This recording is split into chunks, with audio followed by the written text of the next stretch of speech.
हरियाणा में बीजेपी की राज्यसभा उम्मीदवार किरण चौधरी निर्विरोध सांसद चुन ली गई हैं। मंगलवार को उन्हें रिटर्निंग ऑफिसर ने राज्यसभा सीट से निर्विरोध सांसद का प्रमाण पत्र दिया। इस दौरान मुख्यमंत्री नापसिंह सैनी, बीजेपी प्रदेश अध्यक्ष मोहनलाल बड़ोली भी साथ मौजूद रहे। किरण चौधरी ने निर्विरोध सांसद चुने जाने पर पार्टी का धन्यवाद किया। साथ ही किरण चौधरी ने कांग्रेस पर भी निशाना साधा। उन्होंने कहा कि बाबू बेटे के पास अब कुछ नहीं रहा। इस दौरान हरियाणा के मुख्यमंत्री नापसिंह सैनी ने किरण चौधरी को बधाई दी और कहा कि जो लोग कहते थे सरकार अल्पमत में है, उन्हें इस जीत ने आईना दिखा दिया है। इसका बड़ा असर विधानसभा चुनाव में दिखाई देगा।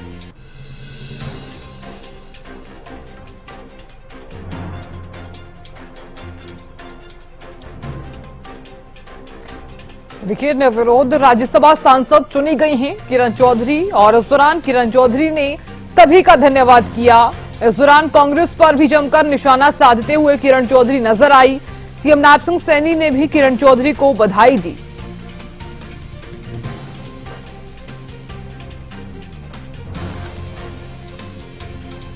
तो हरियाणा में ये मेरी जीत नहीं है, ये जीत भाजपा की जीत है। आप सब जानते हैं, मैं तो उधर रही हुई हूँ।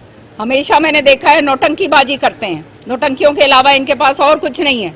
अभी भी जो है, जब चुनाव अल्पमत की बात जब कर रहे थे सीएम साहब, तो मुझे यह ध्यान में आया कि अल्पमत कर रहे थे और कभी जा रहे हैं ये राज्यपाल के पास जा रहे हैं, वहां पर दे रहे हैं चिट्ठी, कहीं और कुछ दे रहे हैं कि हम जो है सरकार को गिरा देंगे।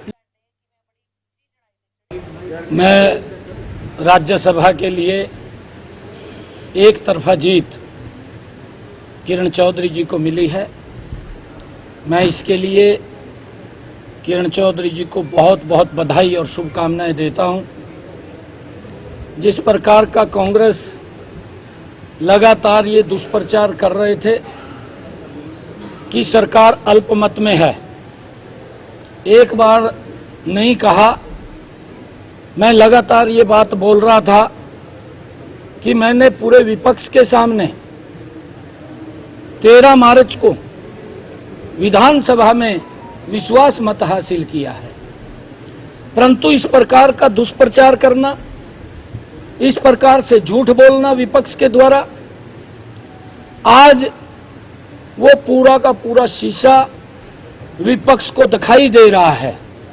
कांग्रेस पार्टी यह हिम्मत नहीं कर पाई, जो लोग इस प्रकार का दुष्प्रचार कर रहे थे कि सरकार अल्पमत में है, वो फार्म भी नहीं भर पाए। इस प्रकार की स्थिति कांग्रेस की हो गई है। उन्होंने सरेंडर किया है, उन्होंने हार मानी है।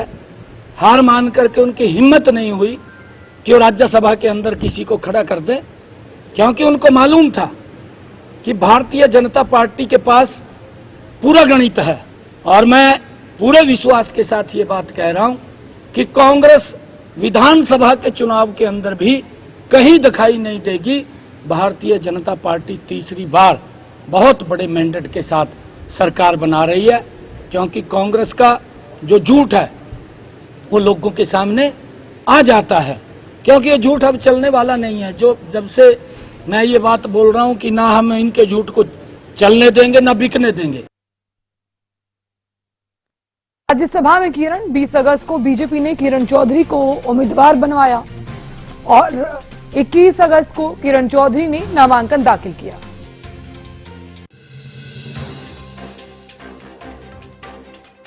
27 अगस्त को किरण चौधरी निर्विरोध चुनी गई। 20 अगस्त को बीजेपी ने किरण चौधरी को उम्मीदवार बनाया। तो देखिए, राज्यसभा में किरण चौधरी, 21 अगस्त को किरण चौधरी ने नामांकन दाखिल किया।